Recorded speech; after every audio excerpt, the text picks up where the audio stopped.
Want a Jewish state. What does that mean? A Jewish state, it's very complex. It's a country run according to the values of the Jewish people. Israel's sovereignty extends from the sea to the Jordan. Does it end there, or do you go on to conquer the other side of the Jordan? Absolutely, but slowly. Our great religious elders used to say that the future of Jerusalem was to extend as far as Damascus. Shortly after Syria's President Bashar al-Assad's removal from power, Israeli tanks rolled into Syrian-controlled areas in the Golan Heights buffer zone, with villagers warned to stay indoors. Israeli Prime Minister Benjamin Netanyahu says the move is temporary to ensure security as the war rages in Gaza and fighting in Lebanon. This collapse is a direct result of our forceful action against Hezbollah and Iran, Assad's main supporters.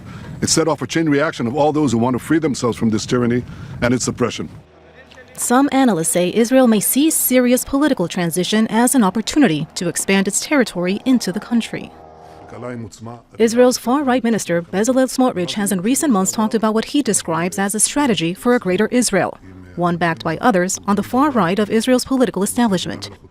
It seeks to invoke the Bible and Torah to justify expanding Israel's territory across parts of the Middle East, including extending Israel's borders to Damascus, as he explained in a TV documentary by the French Arte channel.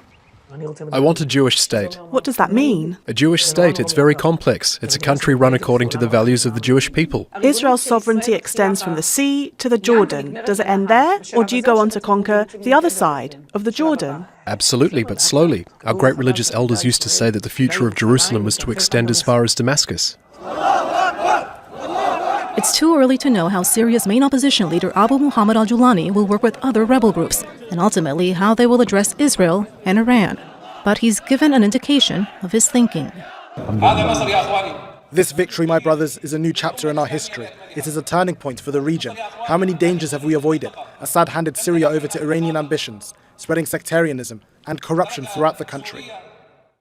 Shortly after opposition fighters took Damascus, media in Israel reported the country's forces bombed weapons depot in southern Syria and Damascus to prevent adversaries from taking them.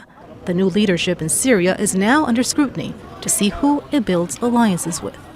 No foreign power liberated the Syrians here. It was the Syrians themselves. And it's in Syrians' hands to determine how their future looks like. With Hamas weakened in Gaza and Hezbollah in Lebanon, some analysts say Israel is intent on advancing further into Syria to reshape the dynamics along the border.